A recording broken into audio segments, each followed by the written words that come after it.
하나님의 말씀 사무엘하 5장 17절로 25절입니다.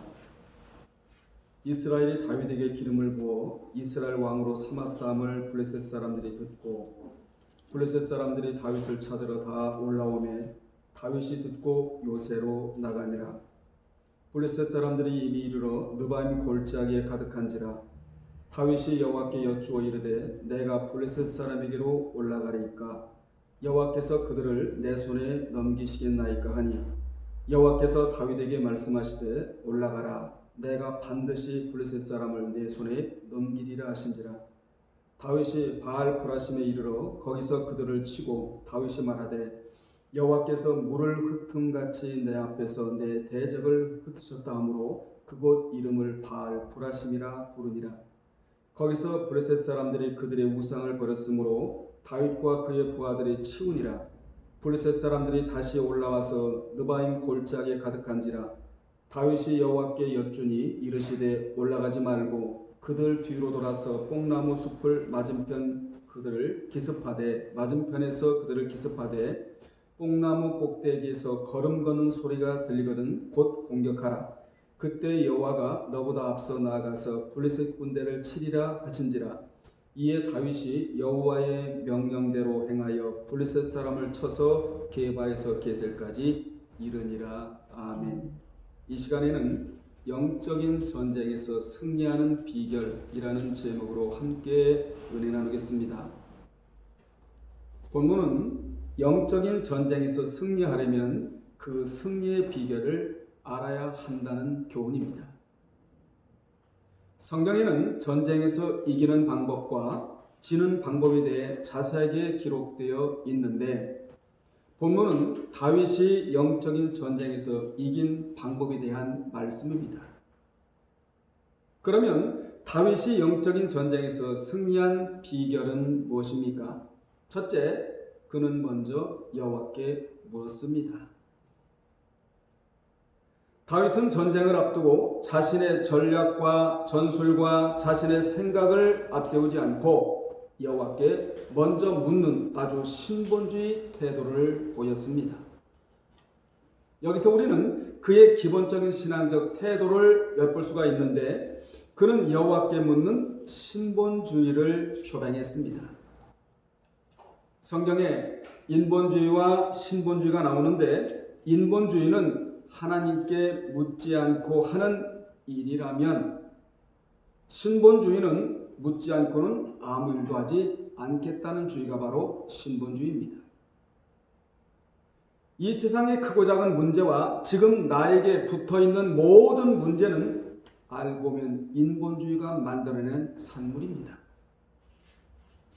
인본주의, 즉 휴머니즘은 인간이 모든 것의 중심이 된다는 사상에게 여호와께 물을 필요성을 느끼지 못하게 합니다. 그러기에 인간의 생각을 앞세워 일하고자 하는 것이지요. 그러면 이 일이 전적으로 내 일이 되어 실패할 확률이 높지만 신본주의는 태초에 하나님이 모든 만물을 만드셨고 내가 그 만드신 것을 가지고 사용하고 지금 일어나는 모든 일이 하나님의 뜻이라고 믿기에 하나님께 먼저 묻고 시작하기에 실패의 인생을 살아가지 않게 되는 것입니다. 여러분, 실패와 성공이 여기 있다는 사실을 이 시간 기억하시기를 바랍니다. 그러므로 실패는 인본주의의 산물이고 성공은 신본주의의 산물인 것입니다. 그러므로 세상살이에서 실패와 성공의 차이는 묻고와 묻지 않고의 차이에 달려 있다는 것입니다. 인생은 하나님 외에 다른 믿는 구석이 있으면 물으려고 하지를 않아요. 그러나 내 인생의 최고의 신뢰할 만한 분은 하나님이시고 그분을 의탁하고 그분을 전적으로 믿고 의지하겠다는 사실에 입각한 자는 묻는 것에 길들여져 있어요. 그런 사람은 성공가도로 달려가게 되는 것입니다. 우리는 여호와께 묻는 거룩한 습관이 우리에게 있어야 합니다. 성경에는 물음의 대상이 중요하기에 다음과 같이 정해 놓았는데 먼저는 이스라엘의 거룩하신 자 이스라엘을 지으신 여호와께 물으라. 이게 첫 번째 대상입니다. 그분께 장래 일까지 물으라. 아들, 딸의 문제까지도 물으라. 아들, 딸의 문제까지도 그분에게 답이 있다는 것이지요. 장래의 문제뿐만 아니라 매사를 그분에게 물으라. 첫 번째 대상으로 정해줘요, 성경은. 그리고 인간사가 하나님의 손에 달려있기 때문에 여호와께 묻고 그 다음에 또 누구에게 물으라? 재판장에게 나아가 물으라. 또 선지자에게 물으라. 아비에게 물으라. 이렇게 물음의 대상을 정확하게 성경에 기록해 놓았습니다. 그러나 지절거리며 속살거리는 신접한 자와 마술사에게는 절대로 물으면 안 된다라고 단호하게 말씀해 놓았어요. 이것을 사울이 어겼다는 거 아니겠습니까? 그러므로 성경에 속살거리고 지절거리는 신접한 마술사에게 물은 자들은 전부 다 실패했고, 이스라엘을 지은 자 거룩하신 하나님께 물은 자는 전부 다 성공했다는 것이 성경이 주는 교훈입니다. 실례로 선지자에게 물은 자가 있는데 그 자가 바로 여호사밧 왕입니다. 열왕기하 3장에 보면 악왕이었던 여호람은 아합이 죽은 후에 모압 왕이 이스라엘 왕을 배반하자 유다 왕 여호사밧에게 사신을 보내어 모압 왕이 나를 배신했으니 당신은 나와 함께 가서 모압을 쳐달라고 부탁을 하자 이를 거절하지 못하고, 믿는 자는 거절할 것은 거절하고 거절하지 않을 것은 거절하지 않아야 된다. 이 말은 이것이 뭐예요? 분별력. 그런데 이때 여호사밧 왕은 분별력이 없었어요. 그래서 여호람이 모압을 치는 데 있어서 함께 가자고 하니까 그대로 이것을 받아들여요. 올라가겠다고. 그런데 그 둘 사이에 에돔 왕까지 합세해서 7일 동안을 가다가 군사와 가축을 먹일 물이 떨어지자 믿음이 없고 악왕이었던 여호람 왕은 여호와께 물을 생각을 하지 않고, 그리고 회개할 생각은 하지 않고 오히려 슬프다 여호와께서 모압의 연합군의 손에 이 나라를 넘기시려고 하나보다. 이게 할 말입니까, 왕이? 이렇게 하나님을 원망한 말을 했다라는 거예요. 여러분, 사람들이 있잖아요. 오늘날에는 60세 사람들이 엄청나게 죽는데요. 통계적으로 볼 때는.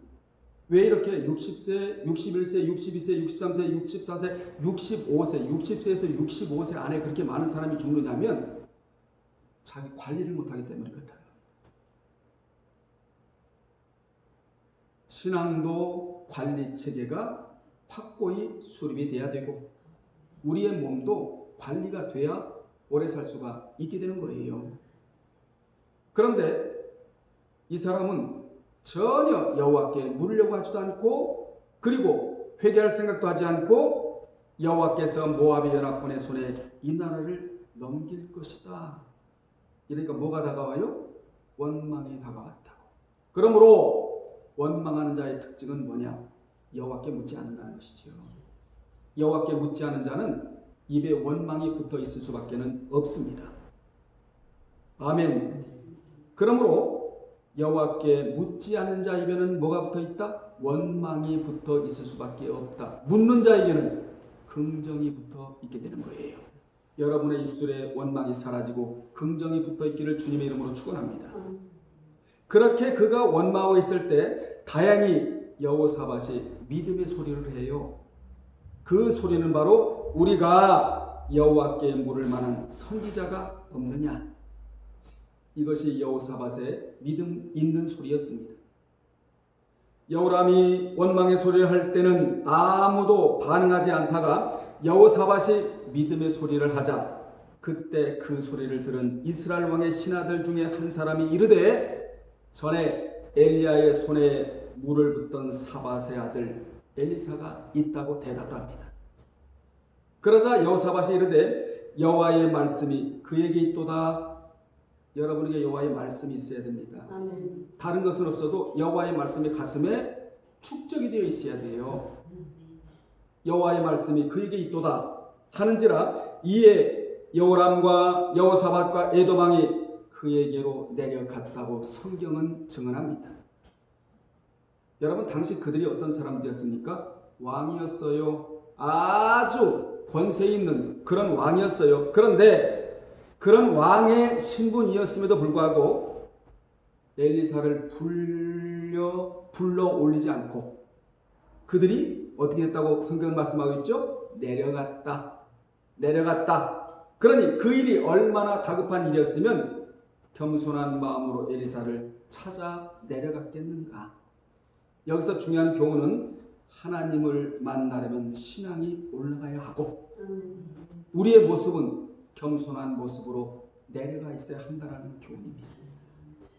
여러분은 신앙이 올라가서 하나님을 만나고 여러분의 모습은 여호와께 묻는 아주 겸손한 모습으로 내려앉을 때, 내려앉으면 하나님이 올려줄 때가 와요. 높아지려고 하면 절대로 스스로 높아질 수도 없습니다. 하나님이 높여주셔야만이 우리가 높아질 수가 있는 것이에요.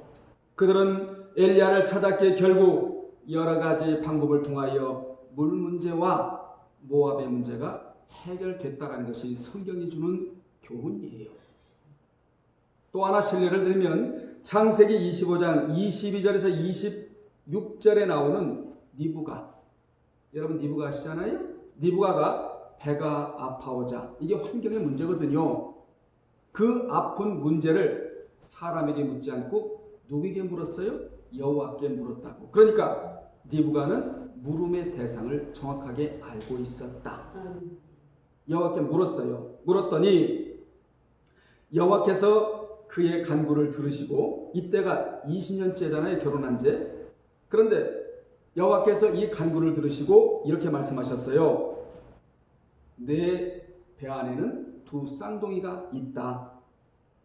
두 국민이 내 복중에서부터 나눌 것이고 큰 자는 어린 자를 섬길 것이다. 이렇게 여호와께서 응답해 주셨습니다. 이것은 복중에 있는 두 아이가 앞으로 장성하여 두 나라가 될 것과 하나님께서 장자인 에서는 택하지 않고 누구를? 야곱을 택했다는 것을 말씀해 주신 것입니다. 이같이 물어 여호와께서 준 비밀을 알아낸 니브가는 야곱을 영적인 사람으로 길러내는 거예요. 하나님의 뜻을 알았기 때문에 종교적인 사람, 신앙인으로 길러내는 거예요. 야곱을 히브리서 11장에 기록된 인물로 길러내는 겁니다. 그런데 이 같은 사실을 몰랐던 이삭은 에서를 들사람으로 길러냈다고.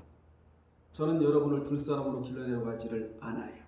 여러분은 아예 들사람이 될 생각은 꿈에도 꾸지도 말고 하지도 말고 하나님의 사람, 신앙의 사람, 믿음의 사람, 하나님을 의지하고 히브리서 11장, 믿음의 전시장이라고 하는 히브리서 11장에 기록되는 인물들이 되시기를 주님의 이름으로 축원합니다. 이 둘 사이에 전쟁이에요. 전쟁인데 모태에서도 이 전쟁이 있었고 장사한 후에도 야곱의 에서의 장자의 명분을 빼앗은 문제로 서로 대적이 됩니다. 이것이 바로 육에 속한 자와 영에 속한 자의 뭐지요? 전쟁, 싸움이다. 이걸 보여줍니다. 야곱은 영에 속한 사람이고 에서는 육에 속한 사람의 모형적 인물인데, 육에 속한 에서는 육신적인 면에서는 크고 강한 면이 있었으나 최후 승리는 영에 속한 야곱에게 있었다, 그 말입니다. 아멘. 우리도 보이지 않아 그렇지 마음속에서 늘 누구와의 싸움이에요? 야곱과 에서의 싸움이 늘 우리 안에서 벌어지고 있단 말이에요. 그런데 중요한 사실은 우리가 에서에게 지면 어떤 사람이 되느냐? 들 사람이 되고 말아요. 이기면 종용한 사람, 즉 신앙적인 사람이 되는 것입니다. 그래서 성경은 이기라, 환난을 소망으로 이기라, 미움을 사랑으로 이기라, 세상을 믿음으로 이기라, 마귀를 말씀으로 이기라. 아멘. 교만을 겸손으로 이기고 그리고 욕심을 자족으로 이기라. 이겨야 될 사람이 되지 않습니다. 이겨야 신앙인이 되는 거예요. 아멘. 그러면 에서를 이기는 방법이 뭐냐? 여호와께 묻고 그리고 신앙의 소욕을 적극적으로 쫓아 행해야 한다. 아멘. 이것을 이름하여 신앙의 세 바퀴라고 말을 해요. 먼저 묻고 성령의 소욕을 쫓고 그 다음에 행하고 이것을 이름하여 신앙의 세 바퀴. 이 세 바퀴가 계속적으로 자연스럽게 굴러가야 되는 것입니다. 아멘. 신앙의 두 바퀴는 믿음과 행함이 신앙의 두 바퀴고 이건 신앙의 세 바퀴거든요. 이같이 믿는 자가 묻고 무엇을 하면 뒷감당은 여호와께서 해 주십니다.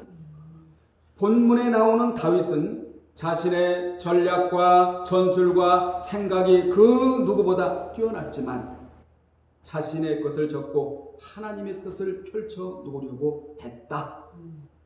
이같이 다윗은 전쟁을 하기 전에 먼저 자신의 내면부터 점검하고 오늘 여러분의 내면을 점검받기를 바랍니다. 그리고 그는 하나님의 응답을 받기 전에는 어떠한 군사적 행동도 하지 않겠다는 마인드를 가졌어요. 여러분, 그는 무엇을 알았죠? 최고의 영적 전열은 기도부터 하는 것이라는 것을 알았다, 그 말입니다. 전쟁부터 하는 것이 아니고 기도부터 하는 것이라는 사실을 알았어요. 내 전략과 내 전술과 내 생각, 내 능력 이것이 먼저가 아니고 기도부터 해야 된다는 것을 알았어요. 그래서 그는 기도를 하는데 아주 실제적이고 그리고 군더더기 없고 되바라지지 않는 진솔한 기도를 하나님께 드렸던 것입니다. 우리 인생은 천국 갈 때까지 두 장소에서 전쟁을 해야 합니다. 내면에서는 에서와 같은 전쟁을 해야 하고 외적으로도 수많은 전쟁과 맞부딪히고 살아야 되는 것입니다. 여러분, 문만 열고 나가면 전쟁터로 나가는 거예요. 이 전쟁터에 나가기 전에 무엇부터 해야 되느냐? 기도부터 해야 된다는 것입니다. 아멘. 우리의 인생살이가 하나는 기도에 달려있고 또 하나는 말씀에 달려있다는 사실을 오늘 이 시간 기억하시기를 바랍니다. 이같이 다윗은 하나님이야말로 전쟁에 능하신 전능자로 믿었기에 기도했고 블레셋은 목석에 불과한 형상물을 신으로 믿고 숭배했기에 결국 패하고 말았던 것입니다. 기도하는 백성은 망하지를 않아요. 절대로 망하지 않습니다. 기도하는 백성을 감당할 자가 없는 거예요. 기도하면 능력이 붙거든요. 여러분, 능력이 붙은 자를 감히 누가 상대하겠습니까? 능력이 안 붙으니까 마귀가 깔보는 것이지요. 저 이방인들이 깔보는 것이지요. 기도하면 뭐가 붙고 능력이 붙기 때문에 그 능력이 그대로 발산이 되게 돼 있어요. 그러면 그런 자를 깔볼 사람은 없습니다. 그래서 성경은 기도하는 백성은 망하지 않는다. 우리 망해야 됩니까? 흥해야 됩니까? 흥해야 될 사람이지요. 그러니까 무슨 오늘 교훈을 우리가 받아야 돼요? 먼저 여호와께 묻는 거룩한 습관이 우리에게 있어야 한다. 그러면 다윗의 기도의 내용이 무엇이냐? 그는 블레셋과의 전쟁에서 승리할 수 있을지의 여부를 여호와께 물었는데 원문대로 직역을 하면 이렇습니다. 하나님이 그들을 내게 주시겠나이까? 이렇게 물었어요. 간단하죠? 명료하죠? 아주 믿음 있는 그러한 물음이지요? 하나님이 그들을 내게 주시겠나이까? 이렇게 물었는데 즉 하나님이 블레셋과의 전쟁에서 승리를 보장해 주실 것이냐는 질문을 드린 것입니다. 이같이 그는 하나님을 대화의 파트너로 생각하면서 그분과 매우 긴밀한 영적 교제가 이루어지고 있었다는 것입니다. 아멘. 코로나 때문에 지금 환경이 어렵고 참으로 여러모로 힘들고 어렵지만 그래도 우리는 하나님과 영적인 교제는 끊어지면 안 됩니다. 아멘. 하나님과 늘 영적인 교제가 이루어질 수 있도록 신앙 관리를 철저히 해나가는 여러분 되시기를 주님의 이름으로 축복합니다. 두 번째 여호와의 전술이었습니다. 23절에 나오는 내용인데요. 거기에 보면 다윗이 여호와께 여쭈니 이르시되 올라가지 말고 그들 뒤로 돌아서 뽕나무 숲을 맞은편에서 그들을 기습하라고 여호와께서 전술을 알려주셨습니다. 다윗이 여호와께 물으니 여호와께서 전쟁하는 방법을 자세히 가르쳐 주셨는데 그 전술의 내용, 전쟁하는 방법이 무엇이냐? 올라가지 말고 그들 뒤로 돌아서 뽕나무 숲을 맞은편에서 그들을 기습하되 뽕나무 꼭대기에서 걸음 걷는 소리가 들리거든 곧 뭐하라? 공격하라.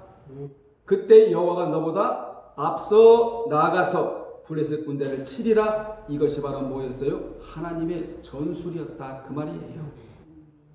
특별하잖아요. 하나님의 전술은 하나님의 방법대로 하면 하나님의 3일길을 앞서갔어요. 그래서 모든 장애물을 하나님이 치워놓으신다. 여러분 앞에 장애물이 없기를 원하잖아요. 그 장애물을 어느 때 치워지느냐? 하나님의 말씀에 귀담아 듣고 그 말씀을 사모할 때만 하나님이 우리 앞에 있는 장애물을 치워주겠다고 분명히 성경이 약속하고 계십니다. 만약 다윗이 기도하지 않았다면 큰일 날 뻔했습니다. 만약 그가 이 소리를 들을 수 없었다면 떼 죽음을 당할 수도 있었어요. 하지만 다윗이 여호와께 묻자 하나님은 1차 전쟁과 동일하게 이번 전쟁에서도 매우 구체적인 무엇을 전술을 지시하셨습니다. 그 전술은 바로 정면으로 가지 말고 어디로 가라? 우의 기습 공격의 전략. 아멘. 이같이 하나님의 응답은 정면 대결을 피하고 뒤에서 기습으로 공격하라는 것이었습니다. 만약에 다윗이 묻지 않았다면 응답을 못 받아내 어디로 갔을 것이죠? 정면으로 가고 말았어요. 그것은 바로 인본주의로 그 인본주의로 싸웠으면 정면 대결을 하여 군사력이 약한 다윗은 완전히 패하고 말았을 것입니다. 그런데 그는 기도하여 응답받아 여호와의 전술로 싸우자 승리로 이끌 수 있었던 것입니다. 아멘. 여러분 당시 상황은요. 당시 블레셋은 다윗이 정면으로 올 줄 알고 철저히 전면전을 대비하는 작전을 세워놨다 이 말이에요. 정면으로 오겠지. 그런데 다윗은 하나님의 명령 따라 우의 기습 공격을 감행함으로써 적군의 혀를 찔렀던 것입니다. 세 번째입니다. 하나님의 공격 시점입니다. 24절에 보면 그 공격 시점이 언제이냐? 뽕나무 꼭대기에서 걸음 걷는 소리가 들릴 때, 요때가 하나님의 때, 요때가 바로 공격의 시점. 그러니까 이 소리를 잘 들어야 되겠죠. 그래야 공격의 시점을 알 수 있으니까 말이에요. 하나님께서는 공격의 시점을 지시하시면서 공격할 그러한 방법도 앞에서 알려주셨잖아요. 그리고 여기서 시점을 알려주셨는데 하나님의 공격의 시점이 뽕나무 꼭대기에서 걸음 걷는 소리였다 이 말이에요. 이 소리가 나면 곧바로 뭐하라? 공격하라. 이렇게 하나님이 명령해 주셨습니다. 하나님은 19절에서 다윗이 전쟁을 앞두고 기도했을 때는 여호와께서 이렇게 말씀하셨어요. 올라가라. 즉 블레셋 군대와 정면으로 맞서 싸우라. 19절에서는 내가 반드시 블레셋 사람을 내 손에 뭐 하시겠다? 넘겨주시겠다. 이 전쟁의 성격이 바로 나타티 전쟁이라는 것을 다윗에게 알려주셨다고요. 너는 뭐만 해라? 물어라. 묻고 뭐하라? 응답 받은 대로 그대로 행하라. 아멘. 그러면 이 전쟁의 모든 것을 송두리째 내 손에 넘겨주겠다. 이게 나타티 전쟁이라는 겁니다. 우리는 순종. 하나님이 전적으로 싸워주셔서 노획물도 얻게 하시고 평화도 조성해 주시는 이 전쟁의 성격이 나타티 전쟁이에요. 이 나타티 전쟁이라는 것을 알려주시면서 이때는 어떻게 하라? 올라가라. 이때는 어느 때죠? 올라갈 때예요. 그렇게 알려주신 대로 다윗이 바알 브라심에 이르러 거기서 그들을 치고 말하기를 유명한 말이 여기서 나오잖아요. 여호와께서 물을 흩은같이 내 앞에서 내 대적을 흩으셨다 하므로 그곳 이름을 바알 브라심이라 불렀다. 이 바알 브라심이라는 말은 흩으심의 주라는 의미예요.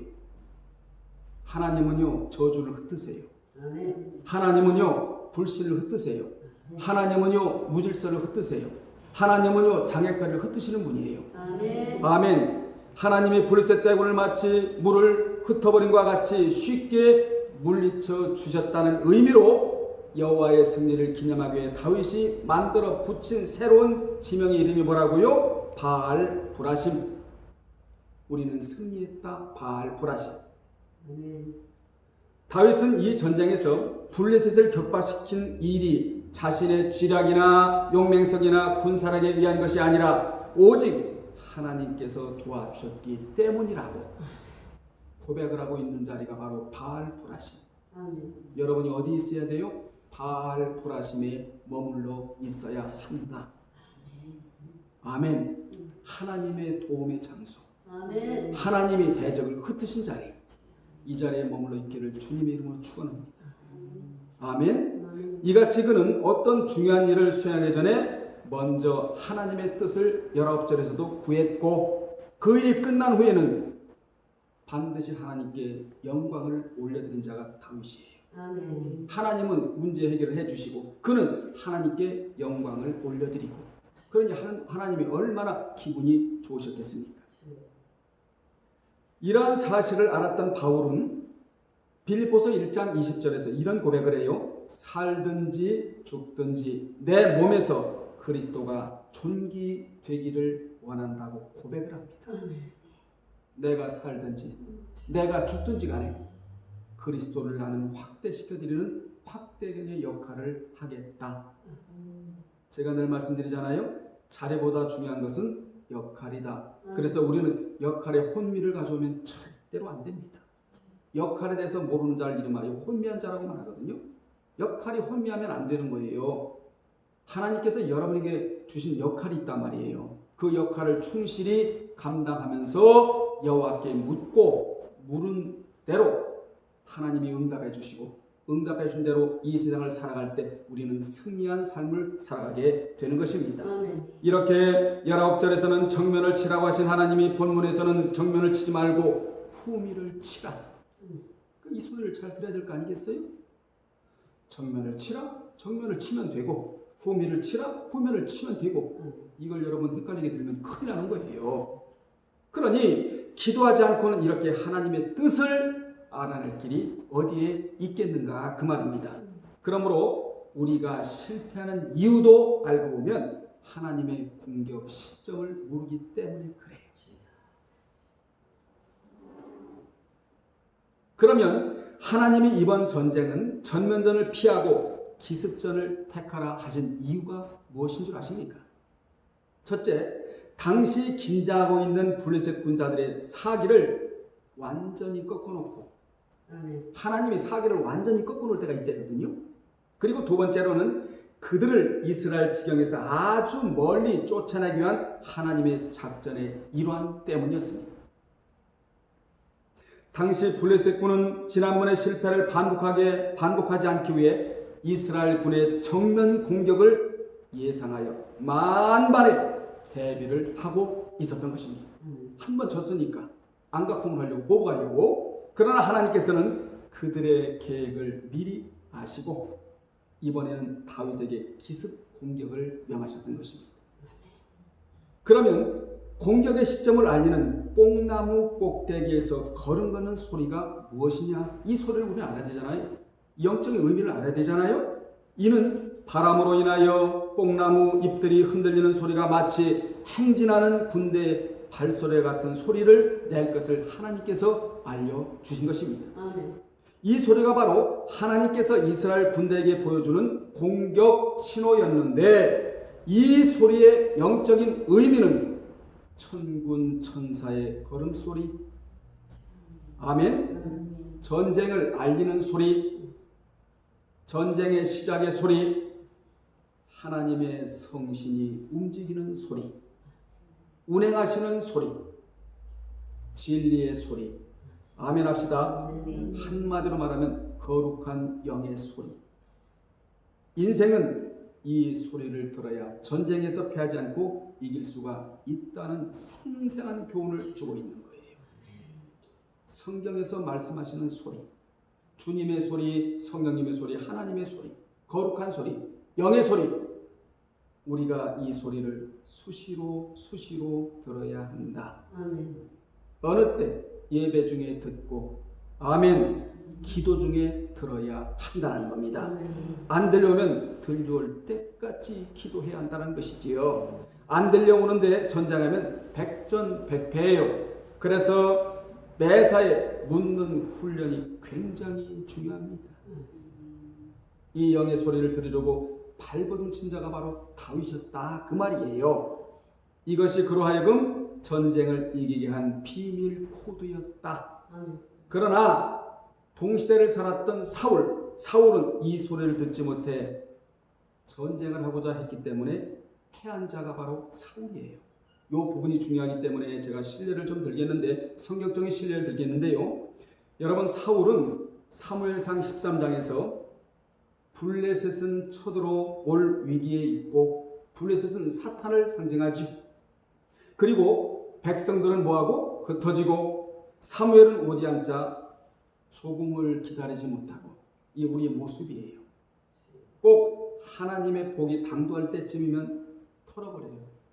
인생은 이때 털어버리거든요. 인내하지 못하고 이러면은 그 축복이 날아가 버리는 거예요. 그래서 인내는 처음도 끝도 오로지 인내를 해야 한다.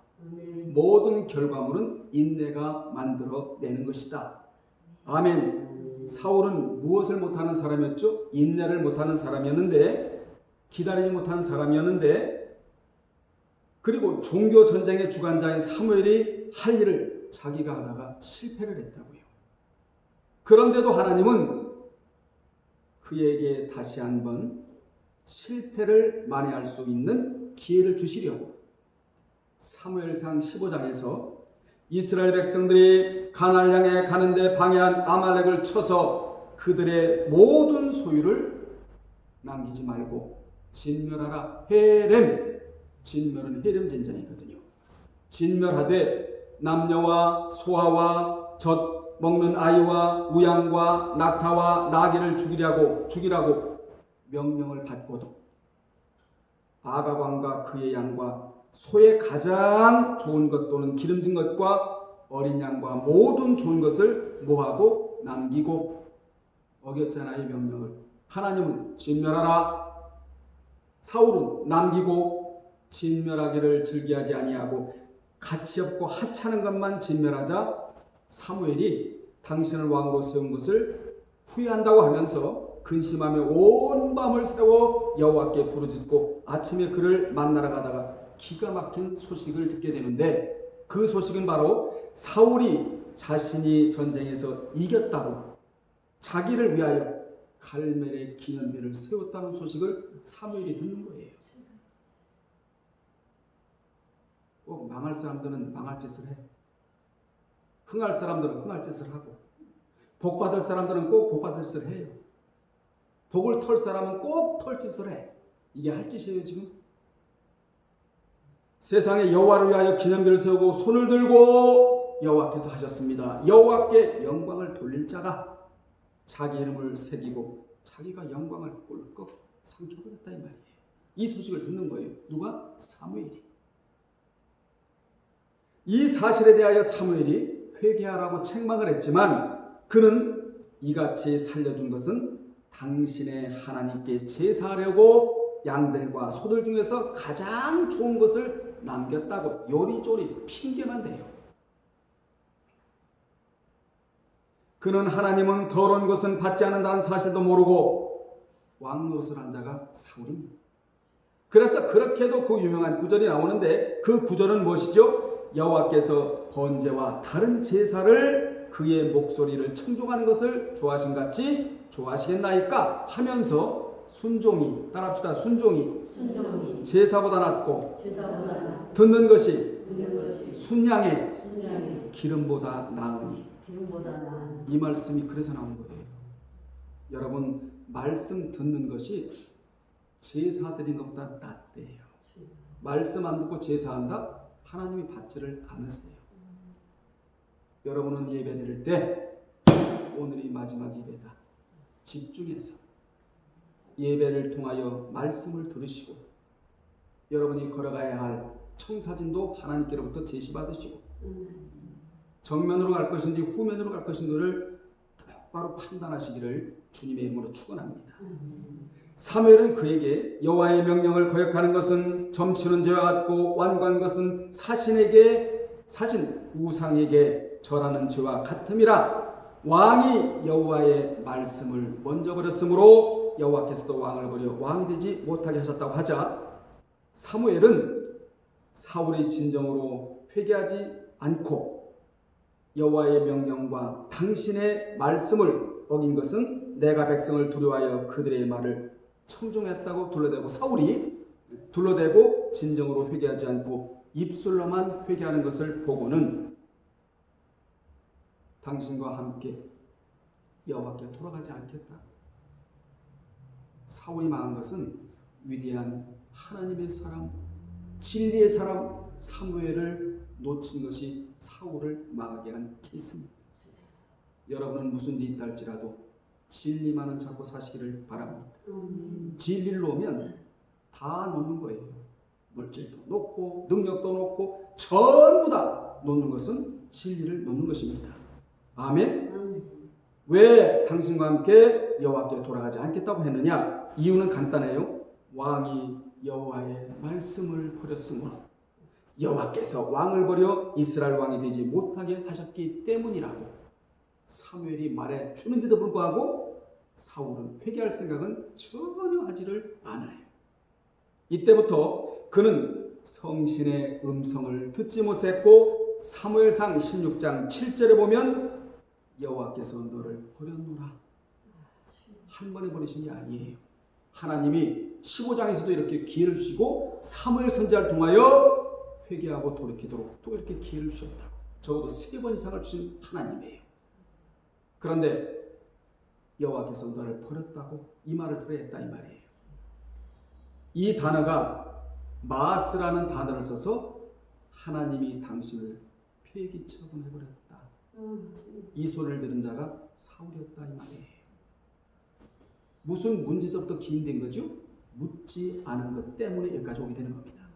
아멘. 이 같은 사실을 알았던 다윗은 성신이 떠나간다는 것을 최고의 두려움으로 여깁니다.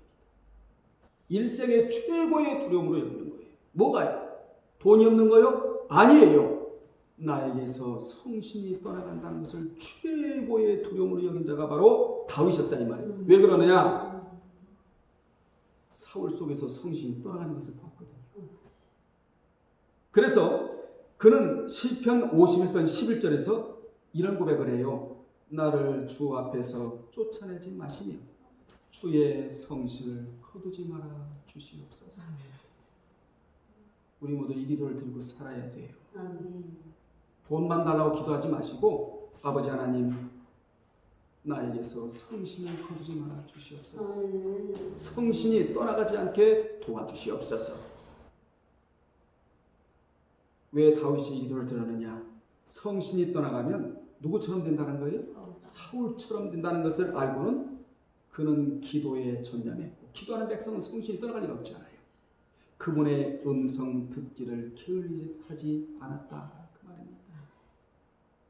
이 영의 소리가 때로는 자연을 통하여 들려오고 사람의 음성을 통하여도 들려오고 때로는 동물을 통하여서도 들려온다는 것이 발람이 타고 있던 나귀가 누구에게? 발람에게 얘기를 하잖아요. 그럴 땐 그런 행동을 한다고. 이렇게 여러 모양으로 여러 모습으로 이 영의 소리가 들려온다는 겁니다.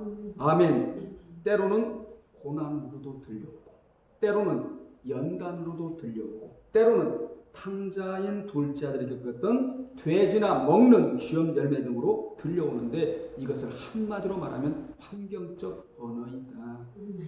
오늘도 들려왔을 거예요. 집에서 출발할 때도 들려왔을 것이고 여러분 지하철 안에서도 들려왔을 것이고 지금 여기서 듣고 있다. 그러니까 저 사람 입에서 무슨 소리가 나오는가를 귀담아 들을 줄 알아야 돼요. 영의 소리는 무조건 아멘 해야 돼. 여러분 생각해 보세요.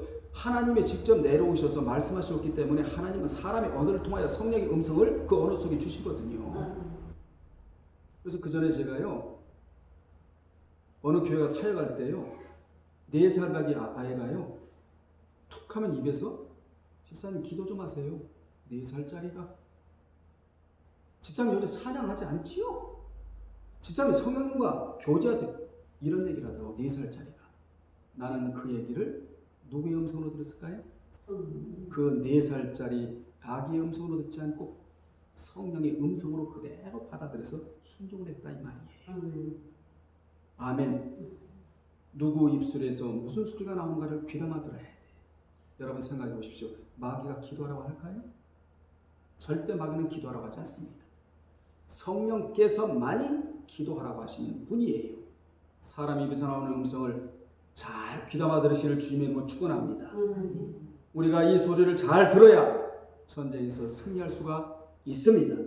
그래서 하나님이 우리보다 앞서 나아가셔서 블레셋 군대를 정리하실 수가 있다. 아멘. 결론 내립니다. 다윗이 묻고 하니 그 전쟁은 두말할 것도 없어요. 승리로 돌아갔답니다. 사단은 분명 우리보다 전술과 전략이 뛰어난 존재입니다. 우리는 그놈들이 앞에서 기다리면 어디로 가야 돼요? 뒤로 가야 돼요. 뒤에서 기다리면 어디로 가야 되죠? 앞으로 가야 된다 이 말이에요. 피해야 된다 이 말이에요. 그러니까 정면으로 맞서면 패해요. 우리보다 월등히 난 놈들이 사탄, 마귀, 귀신들이에요. 그래서 우리는 이 방향을 잘 알아야 된다. 이 방향을 잘 알았던 자가 엘리사, 마귀의 움직임을 방향을 포착했던 사람이 엘리사입니다. 그러니까 늘 엘리사는 하나님과 아주 밀접한 관계 속에서 기도로 교제하고 있었다는 것을 우리로 하여금 알게 하잖아요. 그러므로 이 방향을 알아야 전쟁에서 승리할 수가 있다. 그리하려면 결론입니다. 먼저 여호와께 뭐 해야 되고 물어야 하고, 물어야 여호와의 전술인 영의 소리를 들을 수 있고, 그래야 공격의 시점을 알게 되어 여호와가 싸워주심으로 승리할 수가 있다라는 교훈을 받습니다. 이제 우리는 영적인 전쟁에서 이기는 비밀을 알았어요. 그 비밀이 뭐지요? 비밀의 핵심이 먼저 여호와께 물어야 한다. 아침에 일어나면 여호와께 먼저 물으세요. 아멘. 그리고 저녁에 잠자리에 들 때는 결산하는 여러분 되시기를 주님의 이름으로 축원합니다. 그래서 우리는 늘 영적인 전쟁에서 승리하여 승리한 백성으로 살아가야 될 줄로 믿습니다. 기도하겠습니다. 아버지 하나님 감사드립니다. 영적인 전쟁에서 승리하는 비밀을 알았사오니 먼저 여호와께 물어 응답받고 응답받은 대로 삶을 살아가는 성도들이 되게 하여 주옵소서. 예수님의 이름으로 기도합나이다. 아멘.